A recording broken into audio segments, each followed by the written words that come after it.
Sis, that profile picture is giving. We need to be in that energy 24/7. That needs to be your screensaver on your phone.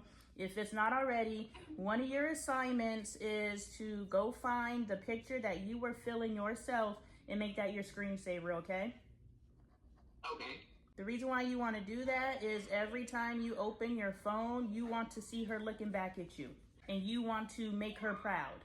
And since we're working on becoming her consistently, because I can imagine there has been a period in your time where you have felt like that girl and you just want to figure out how to capture that energy at the highest frequency that you can in your life.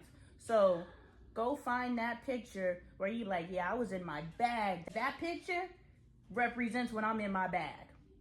Make that your screensaver. Something that I did for myself and it helped me greatly was I found a picture of a teenage me because I was not rising to my highest expectation of self. I was still settling. So what I did was I went and found a picture of that little girl who just wanted to take over the world. And I put it on my screensaver. And every time I did something, every time I showed up for myself, I picked up my phone and I said, yeah, we did that. You know, or every time I wasn't doing that and I picked up my phone, I was like, dang, you expected me to do something with my life and I still ain't did it yet. All right, sis, we doing it. So I partnered with my younger me. And my younger me is what helped fuel me.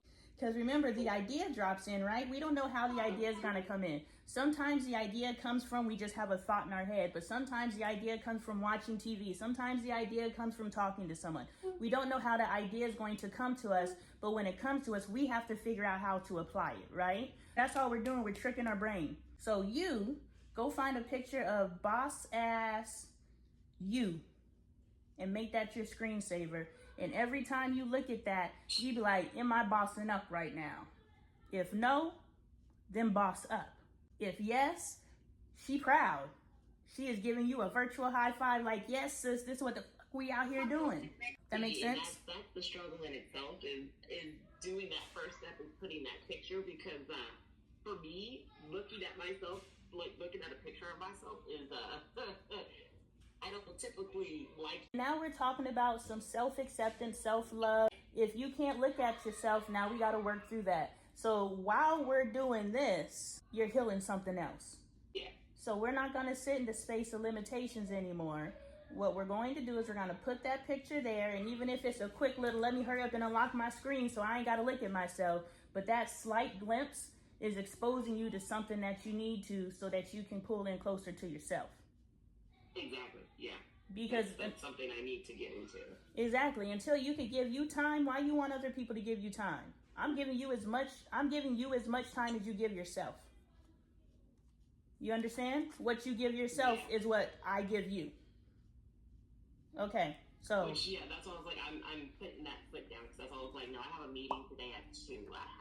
I got something to do. You know, I really, really value this relationship and I would like to see it actually become what we both have expressed for it to become.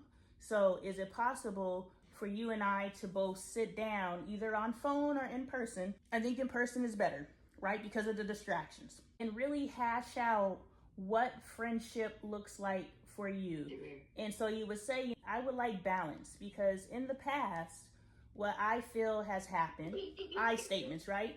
What I feel has happened is there's been a lot of cancellations, or I feel like I take back seat, and I get it.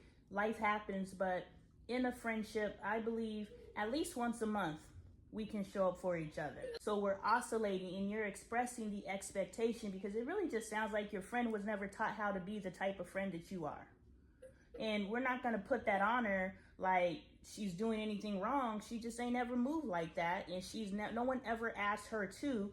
And the people that she does it for is she knows she has to move that way in order to be in those relationships. She doesn't have to push herself out of her comfort zone to be your friend. You need to let people know this chick, to have access to her and all this goodness, you're going to have to move out of your comfort zone in order to spend time with her.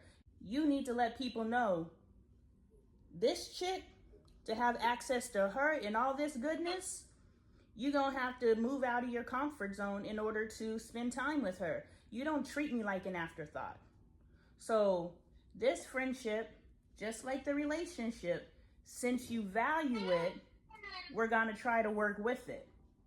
But understand, if the people that you have allowed into your life up until this point don't begin to move in the space that you know you deserve, now we have to re-evaluate these relationships as far as continuing in those relationships, because you deserve sisterhood. You deserve partnership on your terms. You're not asking for nothing crazy. You're asking for someone to put equal effort into planning, into showing up, into da-da-da-da-da-da. You know what I'm saying? So you're not asking for anything extreme. And if you're surrounding yourself with people who can't even give you your basic needs, we've got to reevaluate that. But we don't automatically say that they're not capable of it if you're not communicating. So the first thing we're going to do is schedule either a call. So this is your other homework assignment this week. Either schedule a call or an in-person, and tell her, sis, I'll come to you.